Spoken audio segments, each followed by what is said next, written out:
everybody, I'm Jonathan Randall, and welcome to another episode of How You Like Me Now. This is episode 57. I know, who's able to commit to things?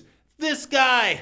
Things have not been going so well for me lately, and the more I advocate for Palestinian human rights and a better world for all, the more I'm ostracized by my friends and family, and the harder time I'm having finding work. A huge thank you to everybody who supports me, shows me love on social media, and regularly tunes into the podcast. Honestly, the more people try to silence me and hurt me for my opinions, the more I believe that I am doing the right thing and I'm on a righteous path. I've been sober for the last few weeks, which totally sucks, having to deal with all these feelings and emotions. I'm not basic enough to be doing like a dry January. I just got really sick on Christmas and haven't had a drink or smoked any weed since. I can't stand sober people typically. I really hate it, especially when they say, I don't need drugs or alcohol to have fun. My usual response is, yeah, well, I need them to have fun around you. But my mind has been really sharper lately, which is a good thing as a performer, but I'm not sure how much longer I will go with this sobriety kick, as drugs have always been sort of a hobby of mine. But the truth is, the older I get, the more health conscious I become. And while I love drinking and drugging, I love feeling good even more, so we'll see. I always say I want to talk about more than just the Palestinian cause, since there is a lot more to me than just that, but it has been difficult lately, especially now with what's been going on in Gaza, the increase in settler violence in the West Bank, and of course, Israel's flagrant ongoing violations of Palestinian human rights. I am a comedian, and performing is my passion. I'm still trying to juggle it all and find my place as an artist and an activist, so I thank you for coming along for the journey. Chabad Jews were building a tunnel in New York, and it wasn't a very good one. Apparently, they need to take some time off from approaching random people on the street and asking them if they're Jewish and want to participate in Jewish rituals, and maybe take a Hamas tunnel building class. I wonder if they have a Groupon for that. So this all happened at the Chabad Lubavitch headquarters, which is located in Brooklyn. Chabad Lubavitch Jews are Orthodox Hasidic Jews who believe that the Torah is the literal word of God, and carrying out what the big guy said is what gives life purpose. Yeshiva students, which are people who are studying Jewish text, wanted to expand the synagogue and have their own access to it, so they built a tunnel connecting buildings, which was both unsafe and illegal. It's not very exciting, and I don't think the brawl that they had with the cops when they tried to fill in the tunnel even made it to world star hip hop. So around 10 of the students were arrested, and that's basically the end of the story, unless you're an anti-Semite. And I'm talking about a real anti-Semite, not someone against Israel's violations of Palestinian human rights. If you're a real anti-Semite, then this was an opportunity to spread lame, age-old conspiracy theories that have been around since the Middle Ages and really aren't even worth mentioning right now. Anti-Semites have been using what is happening in Gaza to spread Jew hate worldwide. They don't care about Muslims, Arabs, or Palestinians. They just don't like Jews and will seize on any opportunity to be anti-Semitic. These lies about hashtag Tunnelgate circulating on the internet are real anti-Semitism. They are ugly, hateful, and ridiculous. And yet another reminder how conflating anti-Zionism and anti-Semitism is dangerous, because it undermines the fight against anti-Semitism and is used by Zionists to justify the dehumanization of the Palestinian people, the occupation, and now genocide. I am Jewish, but lately I haven't really been feeling a sense of belonging in the Jewish community, which is really weird for me because my pro-Palestinian activism is about being Jewish and the human rights abuses done in its name. I'm often called a self-hating Jew and even an anti-Semite, which makes absolutely no sense. One thing that is certainly not making me feel like I belong to the Jewish community are the JewBelong billboards that have been popping up all around the country. They also have an Instagram that recently posted and then deleted an insane post that read, "Trust me, if Israel wanted to commit a genocide in Gaza, it could." Which was just so absolutely crazy. And I gotta be honest, I don't want to belong to any group that would post such an insensitive thing at a time when thousands of Palestinians are being killed in Gaza.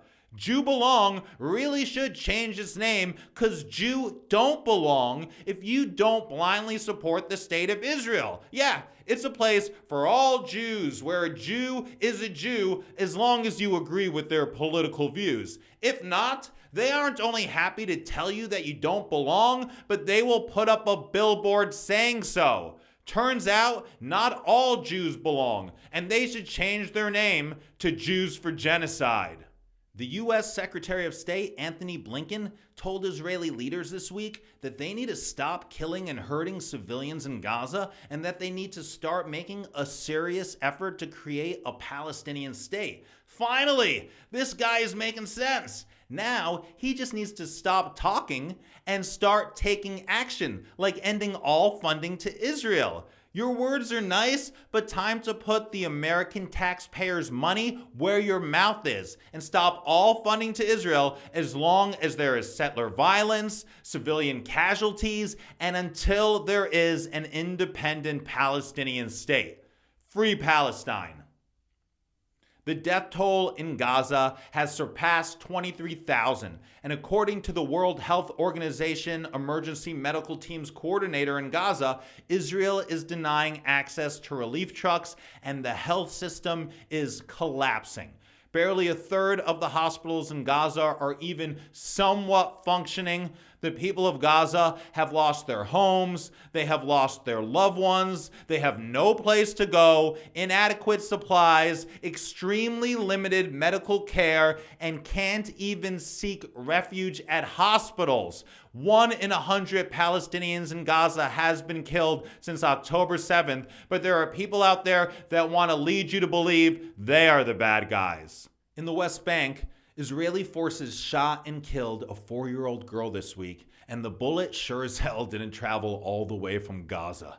According to Defense for Children International, an organization I'm sure Israel will call anti-Semitic for caring about Palestinian children, she was sitting in the back of a shared taxi when she was shot in the back. It's not like the most moral army in the world should consider not just opening fire with no regard for Palestinian life. 84 Palestinian children have been killed in the occupied West Bank since October 7th. This week, 2 more journalists were killed in Gaza by Israeli airstrikes, according to the Committee to Protect Journalists. A total of 77 journalists have been killed by Israel since October 7th. The Israeli military claims it has never and will never deliberately target journalists, which I guess is them just admitting that they really suck at not killing journalists, and that the I in IDF really stands for incompetent.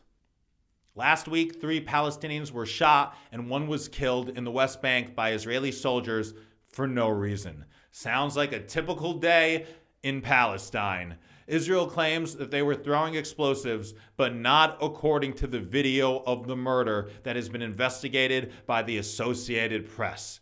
According to B'Tselem, an Israeli human rights organization, events like this happen all the time, but people rarely hear about them. And investigations into them by the Israeli military that result in indictments are even more rare. Since October 7th, there has been an unprecedented number of attacks on Palestinians by Israeli soldiers and settlers in the West Bank, killing at least 340 Palestinians. Or maybe you will care more if I just call them what they are: human beings.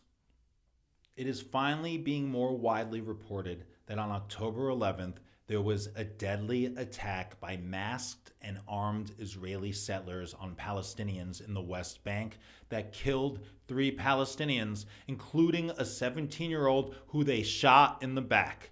These Israeli terrorists also damaged and vandalized Palestinian homes, property, and olive groves.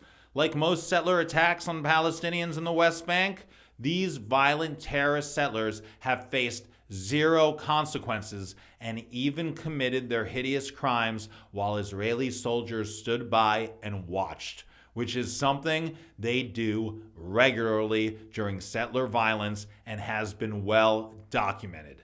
The fact that more Jewish people don't speak up against settler violence and demand immediate action and repercussions for those that commit it is just deplorable and sickening. You can scream, "But Hamas," till you're blue in the face, but make no mistake about it. Settler violence is not only a bloody stain on Judaism, but a huge obstacle to peace. The US and British navies have stopped the largest attack by the Houthis in the Red Sea. This was the 26th attack by Yemen's Houthis in solidarity with the Palestinian people, and they say they will not stop until Israel ends its war on Gaza.